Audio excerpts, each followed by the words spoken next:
Hey y'all, it's Ashley, and today let's paint trees with me. So, in this video, I'm kind of like documenting my progress of learning how to paint trees.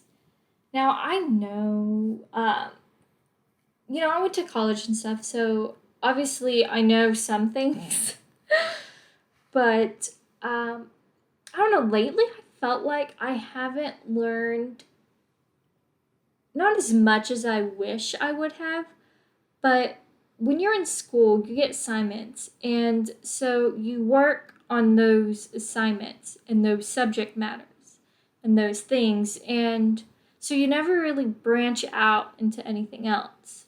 At least that was me. And I would practice, in my sketchbook, and I'd practice, I took figure drawing classes, so I'd practice figure drawing or figure drawings and drawing the face and things like that. But I never really practiced a lot of other stuff. And I'm like a huge nature nerd. I just love being out in the trees. And I have painted trees before in the past, but I just felt like I needed more. I wanted to learn more. And that's usually what happens when I'm playing in my sketchbook is like, oh, I need to practice drawing faces more, or I need to practice trees more, using my watercolor for some things like that. And because watercolor, there's only so much you can paint over it. And so here in this video, I'm using Pinterest as help, and I'm taking these techniques and I'm putting them into my sketchbook. And so I filmed it because this was part of I did a video where I haven't posted yet, but I worked in my sketchbook all week, and I wanted to do more with these trees. So that's why I decided to take to Pinterest for help. And so yeah, that's what I'm doing.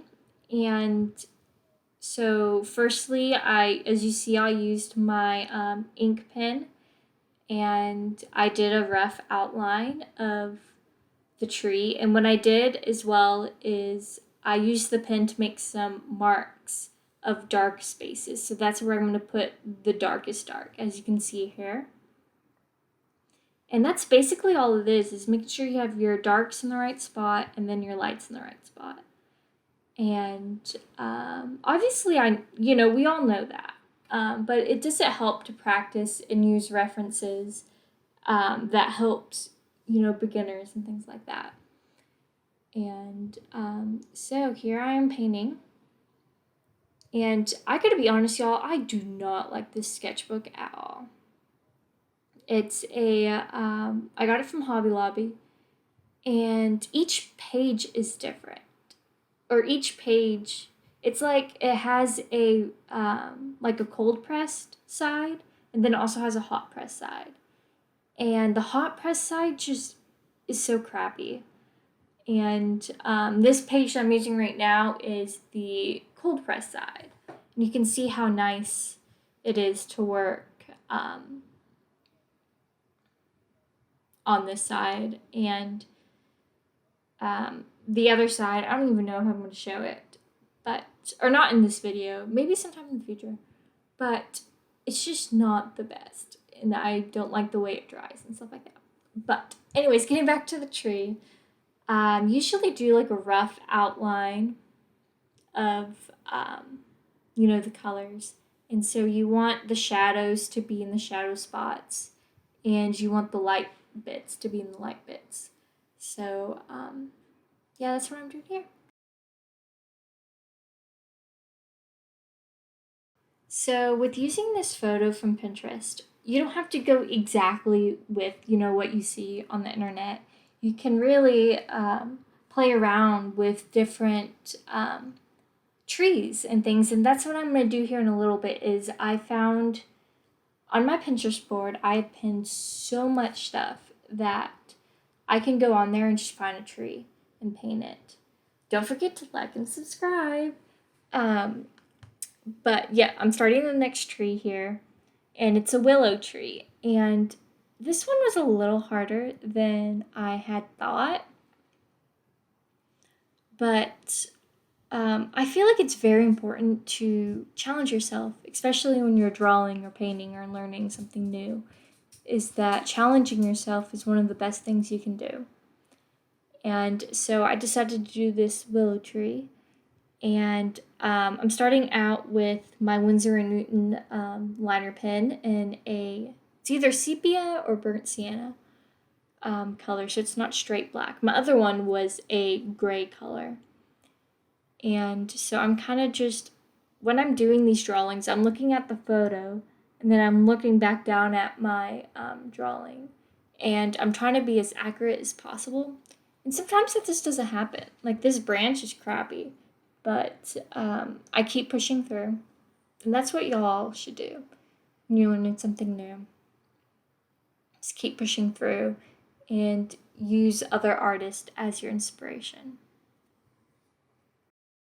So I've talked about this before, but I thought I would mention it again in case you're new and you haven't watched my other videos. But sketchbooks are really, really important for all types of artists, whether you're an oil painter or, you're a sculpture, or anything like that, because I believe that artists all need to practice their art. And one of the best ways to do that is in a sketchbook. And so I just believe that having a sketchbook is like one of the most important things you can have, because in a sketchbook you learn new things and you can practice without being judged, basically. And technically your sketchbook is for your eyes only. I just quoted a One Direction song. But gosh, sorry y'all. But anyways, I believe that sketchbooks are just super important and that everyone should be working in a sketchbook. And yeah, that's basically it with sketchbooks. But I find them very important. Like if you want to grow as an artist and if you want to practice more and get better, that you got to make some odd not odd, but you gotta practice. There's gonna be bad drawings out there. I know for one, I have quite a few in this sketchbook right here, but that doesn't mean you stop painting. You just get better and you practice more and you just keep going every day. And that's what I've been trying to do lately is I've been working in the sketchbook and I've been trying to work every day, either with my watercolors or just with my HB pencil. And I even practiced with marker yesterday. But just practicing, especially when if you're going to school for it and you think your assignments are enough, they are not enough. You just need to keep going. That's one of the things I saw in the school that I went to was I felt like a lot of students weren't putting their effort. I can't say it for anyone, but this is just the view that I saw in my classes and in my final was that not a lot of students actually finished their pieces for the final, and I finished 2 pieces, and it's just, and I practiced a lot and I worked really hard. And so I believe that if you want to be an artist or if you want to be good at art, that working your hardest and practicing is very important.